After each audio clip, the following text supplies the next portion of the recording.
السلام علیکم ورحمۃ اللہ تعالی وبرکاتہ۔ امید ہے کہ آپ حضرات بخیر و عافیت کے ساتھ ہوں گے۔ میں ایک پروگرام میں گیا تھا جشن غوث اعظم میں ہمارے ایک محب گرامی ہیں جن کا نام ہے یاسین بھائی۔ انہوں نے مجھے دعوت دی تھی اور فرمائش بھی کی تھی کہ آپ کو یہ کلام پڑھنے ہیں، تو میں نے پوری کوشش کی کہ اچھے انداز میں پڑھیں۔ آواز تو ساتھ نہیں دے رہی تھی، لیکن پھر بھی میں نے کوشش کی اور لوگوں کو پسند بھی آیا، اور الحمدللہ میں نے یہی سوچ کر کے پڑھا تھا کہ آواز ساتھ دے نہ دے، حضور غوث الاعظم دستگیر کی غلامی میں ہمارا نام درج ہو جائے، یہی سب سے بڑی ہمارے لیے کامیابی و کامرانی ہے۔ جب میں نے فرمائش کے مطابق کلام پڑھا تو انہوں نے کہا کہ آپ نے جو کلام پڑھا تو اس میں کچھ ایسے اشعار تھے جس کو میں سمجھ نہیں سکا، تو برائے کرم آپ مجھے وہ سمجھانے کی کوشش کریں۔ تو مجھے بھی خوشی ہوئی کہ ماشاء اللہ سیکھنے سمجھنے کی یہ عادت جو ہے یہ بڑی اچھی عادت ہے، یہ سب کو ہونی چاہیے کہ جو باتیں سمجھ میں نہ آئے وہ فوراً پوچھ لیا جائے تو علم میں اضافہ ہو جاتا ہے ماشاء اللہ۔ تو انہوں نے ہم سے رابطہ کیا، پوچھا، تو میں نے سوچا کیوں نہ اس پر ایک ویڈیو بنا دی جائے تاکہ ہمارے یوٹیوب کے ذریعے جو ہمارے دوست احباب جڑے ہوئے ہیں ان تک بھی یہ معلومات پہنچ جائے۔ ویڈیو تھوڑی بڑی ہوگی لیکن اس کو دیکھیں، انشاءاللہ العزیز آپ کے علم میں اضافہ ہوگا، اور آپ بھی یہ شعر کہیں پڑھنا چاہیں گے تو آسانی سے سمجھا کر کے پڑھ سکتے ہیں۔ ماشاءاللہ یہ اعلیٰ حضرت کا کلام میں نے پڑھا تھا، واہ کیا مرتبہ اے غوث ہے بالا تیرا، اونچے اونچوں کے سروں سے ہے قدم اعلیٰ تیرا۔ اس میں کچھ اشعار تھے جس کو میں نے پڑھے تھے، وقت کی قلت کی وجہ سے کچھ کو سمجھایا تھا اور کچھ نہیں سمجھایا تھا، تو آج میں انشاءاللہ العزیز وہ بتانے کی کوشش کر رہا ہوں۔ ویڈیو میں مکمل طور سے بنے رہیں۔ ویڈیو پسند آئے تو اپنے دوستوں میں ضرور شیئر کریں، اور سبحان اللہ ماشاء اللہ کمنٹ میں ضرور لکھا کریں، اور ویڈیو کو لائک بھی کیا کریں۔ وہ شعر تھا، ابن زہرا کو مبارک ہو عروس قدرت، قادری پائے تصدق میرے دولہا تیرا۔ یہ شعر ہے جس کا معنی ہے زہرا بمعنی خوبصورت۔ حضرت فاطمہ رضی اللہ تعالی عنہ کا لقب مبارک اس لیے کہ وہ بڑی خوبصورت تھی۔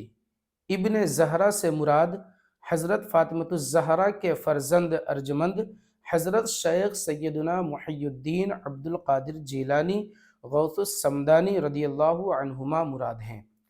عروس بمعنی دولہا دلہن، یعنی قدرت طاقت کی دلہن کی مبارکباد دی گئی ہے، اس لیے کہ دلہن ہمیشہ ماتحت اور فرما بردار رہتی ہے۔ اللہ تعالیٰ کا بڑا فضل ہے کہ آپ کو دنیا اور آخرت میں تصرف کی قدرت عطا فرمائی گئی، اور آپ شبانہ روز تصرف فرماتے ہیں۔ قادری یعنی سیدنا شیخ عبد القادر محبوب سبحانی رضی اللہ عنہ سے نسبت رکھنے والا، ان کے سلسلہ بعید میں داخل شخص اور ان کے طریقے پر چلنے والے لوگ، تیرا بمعنی آپ کا، صدقہ میرے دولہا یعنی میرے قابل احترام میرے سردار۔ اب یہ شعر ابن زہرا کو مبارک ہو عروس قدرت، قادری پائے تصدق میرے دولہا تیرا، اس شعر کا پورا ترجمہ یہ ہے کہ اے حضرت فاطمۃ الزہرا رضی اللہ تعالی عنہا کے فرزند یعنی غوث پاک، اے غوث پاک، آپ کو اللہ تعالیٰ کی عطا کی ہوئی قدرت و طاقت کی دلہن مبارک ہو۔ اے میرے سردار، قابل احترام آپ ہی کا صدقہ قادری لوگ پاتے ہیں، یعنی جو آپ کے در کے ہو جاتے ہیں وہ بھی قدرت و اختیار کا صدقہ پا جاتے ہیں۔ سبحان اللہ۔ تو یہ ایک شعر کا ترجمہ ہوا۔ اب آگے ہے، تجھ سے در، در سے سگ، اور سگ سے ہے مجھ کو نسبت، میری گردن میں بھی ہے دور کا ڈورا تیرا۔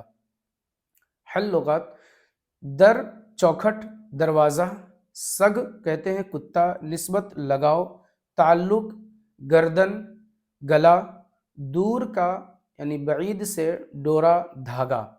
اب اس کا ترجمہ سماعت فرمائے کہ اے شہنشاہ اولیاء، مجھے آپ کے کتے سے گہرا لگاؤ اور تعلق ہے، اس لیے کہ کتے کو آپ کی مقدس چوکھٹ سے لگاؤ ہے، اور آپ کی مقدس چوکھٹ کو آپ سے لگاؤ ہے۔ اسی طرح دور دراز سے میرے گلے میں بھی آپ کی غلامی کا دھاگا اور ماتحتی کا توق پرشوق ہے، جو باعث نجات و صد فخر ہے۔ سبحان اللہ۔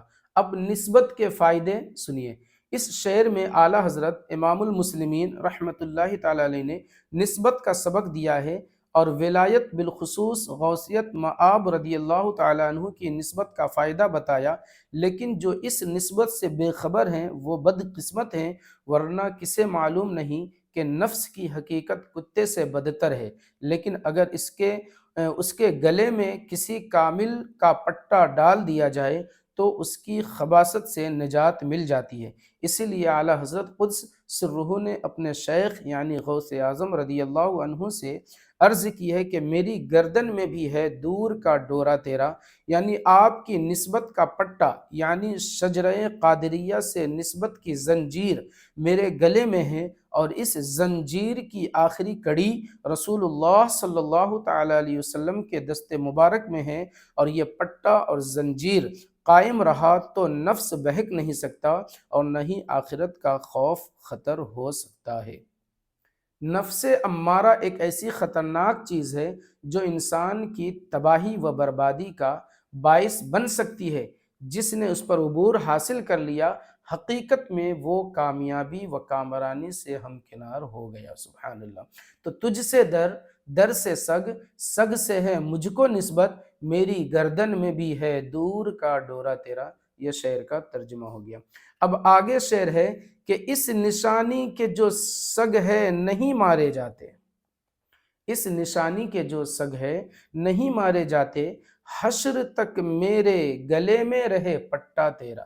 حل لغات: نشانی، علامت، پہچان، گلے، گردن، پٹا، چمڑے یا ریشم کا گلو بند جو کتے کے گلے میں ڈالا ہوا ہوتا ہے، جسے دیکھ کر معلوم کر لیا جاتا ہے کہ یہ پالتو ہے، لاوارث نہیں ہے۔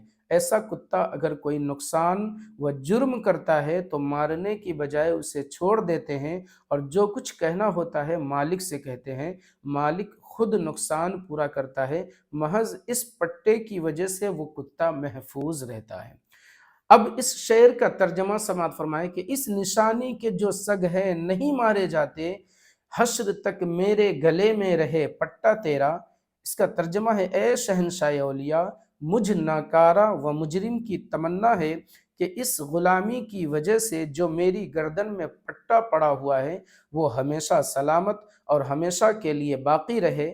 میں وہ سگ ہوں جسے کوئی شخص نہیں مارے گا، اس لیے کہ بالواسطہ میری گردن میں آپ کا پٹا ہے، اور ایسی نشانی ہے جسے دیکھتے ہی آسمان و زمین والے پہچان جاتے ہیں کہ یہ آپ کا غلام ہے، جو مصائب اور حادثات سے محفوظ رہنے کی یقینی علامت ہے، کیونکہ غوث اعظم رضی اللہ عنہ کے مرید کو دونوں جہانوں میں امان ہے، جیسا کہ خود حضور غوث اعظم رضی اللہ عنہ نے فرمایا کہ میرے مریدوں کو یہ فکر نہیں کرنی چاہیے کہ وہ کامل نہیں ہے، اگر وہ کامل نہیں ہے تو کیا ہوا، میں تو کامل ہوں۔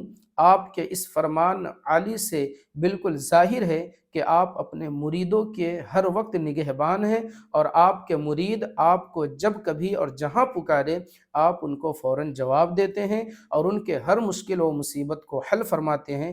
کسی شاعر نے بھی کیا خوب کہا ہے: مدد کے لیے ان کو جب بھی پکارا، خدا کی قسم بن گئے کام سارے۔ غرور عمل زاہدوں کو مبارک، ہمیں ناز یہ ہے کہ ہم ہیں تمہارے۔ سبحان اللہ۔ اور یہ ایک بہت بڑی بات ہے کہ جس کتے کے گلے میں پٹا پڑا ہوا ہو تو اس کو مارنے سے ہر ایک گریز کرتا ہے، اور ہر ایک اس نشانی کو دیکھ کر سمجھ جاتا ہے کہ اس کتے کا کوئی نہ کوئی مالک ضرور ہے، یہ آوارہ کتا نہیں ہے۔ چنانچہ خطرہ ہوتا ہے کہ اگر اس کتے کو مار دیا یا زخمی کر دیا تو مقدمہ نہ بن جائے، یا مالک اس کا بدلہ لینے کے لیے حملہ نہ کر دے، کیونکہ کتے کے گلے میں پٹا ڈال کر نشانی دینے کا مقصد ہی یہ ہوتا ہے کہ اس کو کوئی ہاتھ نہ لگائے۔ تو اعلیٰ حضرت فاضل بریلوی قدس سرہ العزیز بھی اس شعر میں حضرت غوث اعظم رحمۃ اللہ تعالیٰ علیہ کی طرف اپنے آپ کو منسوب کر کے اور اپنے آپ کو حضور غوث پاک کا سگ کہہ کر فرمایا ہے کہ حضور میں آپ کا غلام بے دام ہوں، اور میرے گلے میں آپ کی غلامی کا طوق ہونے کی نشانی آج بھی ہے اور کل بھی ہوگی، دنیا میں بھی ہے اور آخرت میں بھی رہے گی۔ سبحان اللہ۔ آخری کا ایک شعر ہے رضا یوں نہ بلک تو نہیں جید تو نہ ہو، سید جید ہر دہر ہے مولا تیرا۔ یہ شعر ہے، حل لغات پہلے سن لیجئے کہ ہیں یہ کلمہ تعجب ہے، یوں بمعنی اسی طرح، بلک اردو لفظ ہے، نہ روتے نہ بے قرار ہو، جید با کمال، سید سردار، مولا دہر بمعنی زمانہ، اہل زمانہ، مولا مالک حاکم۔ اب اس شعر کا ترجمہ سنیں کہ ہیں رضا یوں نہ بلک تو نہیں جید تو نہ ہو، سید جید ہر دہر ہے مولا تیرا۔ شرح: ذرا ہوش سنبھال اے رضا، اپنے ناکارہ اور نکما ہونے پر اس طرح بے قرار ہو کر نہ رو، تم اگر اچھے اور باکمال نہیں ہو تو نہ سہی، تیرا آقا تو سارے زمانے کے اچھے اور باکمال لوگوں کے سردار ہیں، وہ اگر چاہیں گے تو تم کو اچھے اور باکمال حضرات کی صف میں کھڑا کر دیں گے، اسی طرح تمہاری بھی نجات ہو جائے گی۔ سبحان اللہ۔ تو یہ اعلیٰ حضرت کے شعر تھے، اور میں نے جو بھی شعر کا ترجمہ اور لغات حل لغات پڑھا، وہ سب کے سب میرے پاس یہ شرح حدائق بخشش ہے، جو حضرت علامہ مولانا مفتی فیض احمد اویسی صاحب کی لکھی ہوئی کتاب ہے، تو اسی سے میں نے فیض حاصل کرتے ہوئے آپ تک یہ بات پہنچائی ہے۔ اللہ تبارک و تعالیٰ سے دعا ہے کہ مولا ہم سب کو صحیح سوچ، صحیح سمجھنے کی توفیق عطا فرمائے، اعلیٰ حضرت کے فیضان سے مالا مال عطا فرمائے، غوث اعظم دستگیر کے فیضان سے مالا مال عطا فرمائے، کل اولیاء کرام کے فیضان سے مالا مال عطا فرمائے۔ السلام علیکم ورحمۃ اللہ تعالیٰ وبرکاتہ۔